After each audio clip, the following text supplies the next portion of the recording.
Welcome back to Hardball. We saw thousands of Tea Partiers rally in Washington on tax day last week, and a recent Politico poll actually shows the movement is split between social conservatives who look to Sarah Palin as their leader and libertarians who support Congressman Ron Paul. And Congressman Ron Paul is with us tonight. It's an honor to have you, sir. You're a leader of a movement. Sometimes you remind me of my hero growing up, who was in fact Barry Goldwater. Oh, well, and then I grew up.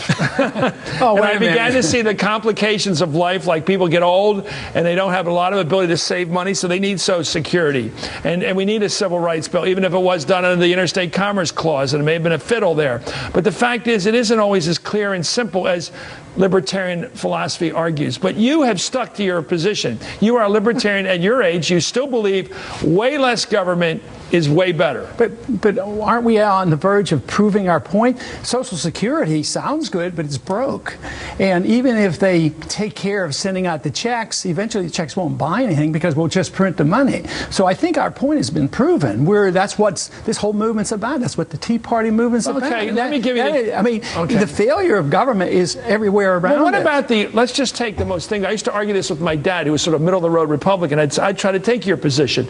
And he would say, yeah, but some people just don't save money. Maybe they don't have the discipline. Maybe they don't have the financial ability. They live paycheck to paycheck. All of a sudden, they're 65. They don't have any money. And in the old days, you'd move in with your kids. And in modern society, the kids have already moved to the suburbs. You're in the old neighborhood.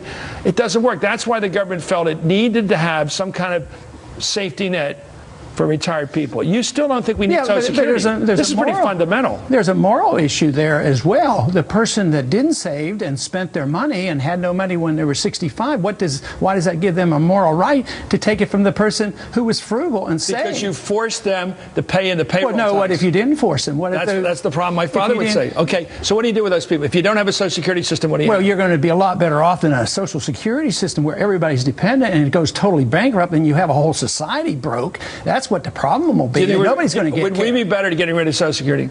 Pardon me? Would we be better getting rid of it? No. These circumstances, I have bills in the Congress that would make it solvent, that you couldn't spend a penny of it, and I would take care of these people who are totally dependent by stopping the money being spent overseas, and I would have a transition in order to do By the way, that. that overseas, that adventurism, yeah, that's the only place. That's the only place that's the part I like. Let me ask you about this health care bill.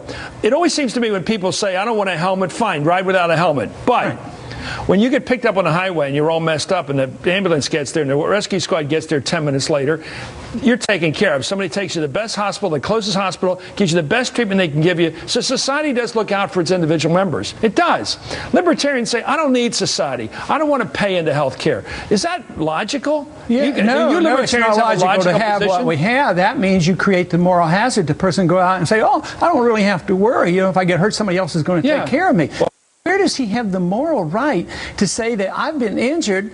It's a socialization of medicine. This idea that government will take care of me. No, but that means that somebody will. Doesn't the person have to take responsibility and buy health insurance?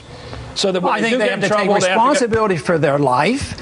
If they injure themselves, if they're stupid, we can't protect people against themselves. No, but when you get a stroke or you have a heart attack or you have something goes wrong with you at the workplace and somebody has to look out for you, isn't it better that society says, no, wait a minute. While you're young and healthy, kick into health care like this new plan requires so that when something goes wrong, you've already begun to contribute. See, I think where we disagree is you use the word society rather carelessly. Society, who's the society? Society is just everybody, but there's only a few people who are over in the Congress someplace dictating who society is and who pays, who gets bailed out, who doesn't. And under a society where people are responsible for themselves, they have to suffer the consequences. If they don't take care of themselves, they have to depend on charity, their friends or their neighbors, their churches. But you would have a lot fewer people. Now we're going to have a whole society. I mean, now we have 21% of the people that are underemployed because of this false illusion about Keynesian economics that this is going to work. There's going to be nobody else to bail them out. So society isn't going to be there because society is broke. So the president should not have pushed a big spending bill in the face of the big looming second Great Depression. Oh, that was horrible. It was exactly the opposite thing. He should have cut spending and put the money. I would have. That's what Hoover did. What? Cut spending. No, he didn't. Hoover was every bit as bad as Roosevelt. Roosevelt just continued the Hoover program. Okay, you want to go back to Coolidge? Huh? You want to go back to Coolidge?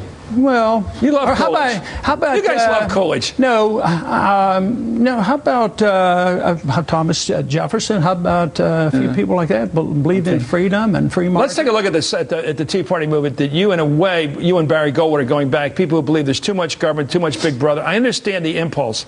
Some people in the Tea Party movement don't exactly go along with that. They're more for Palin. They love, outlaw abortion, a lot of other issues. They're very concerned. They don't like same sex.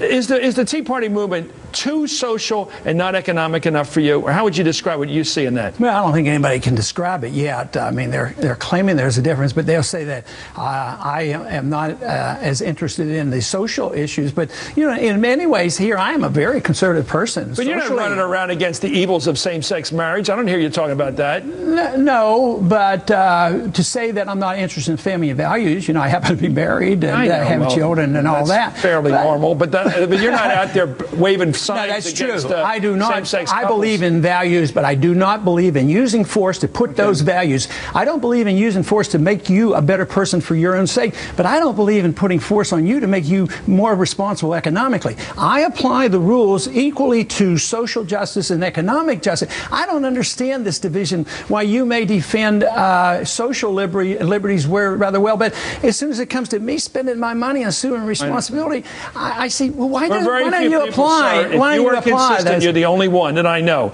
because most people who say that they're libertarians always come back in and say, yeah, but no same-sex marriage and let's outlaw abortion. See, I think the consistent position is the government shouldn't be involved in marriage. I mean, why should we have this argument?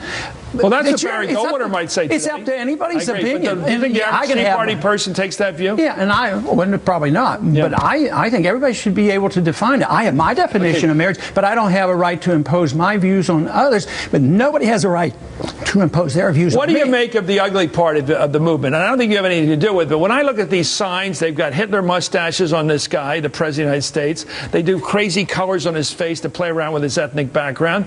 They look at this stuff. They got hammer and sickle. All this stuff is really kind of nasty, edgy.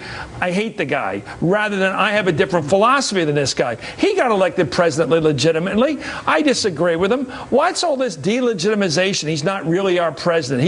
He wasn't really born here. What is all this about? I think that might be distortion. I've never seen that on Fox. But you got to look around a little bit. But no, I think it's most people are aware that this is part of the movement. Yeah, I think it's very small, and I think it's ugly. O'Reilly, who's becoming almost moving to the center compared to some of those guys.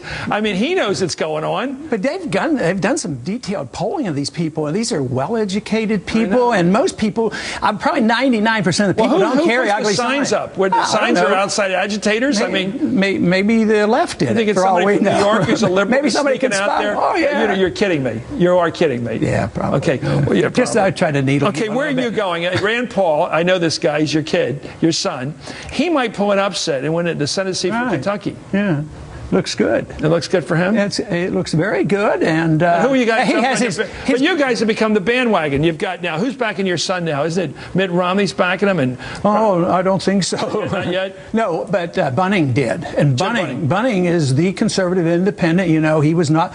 He didn't fall into the trap of being part of the establishment. He's anti-establishment. He's with the grassroots and the Tea Party people and the people who like individual liberties and free markets and sound money. I mean, they're all for that. You guys can win it. You can win in Florida with Marco Rubio. You can win in Kentucky. You can win around the country. There's a revolution going on, Chris. Are you the leader? You're checking up on us. Are you the leader? No, I'm not a leader. I don't think there is any one leader. You think she could be president by her abilities? Oh, sure. Just look at the past history. I mean, almost anybody can become president. No, you're just not saying anything. You're not even saying anything. When you say anybody can be president, you're saying there's no standards. Well, it's a complicated job. That's right. But I would say that on both Republican and Democratic side, people rise to the occasion. All of a sudden, they have good advisors. Romantic. I love it. A Harry Truman romantic here. Thank you. Yeah, good. Congressman Ron Paul. Good to see you.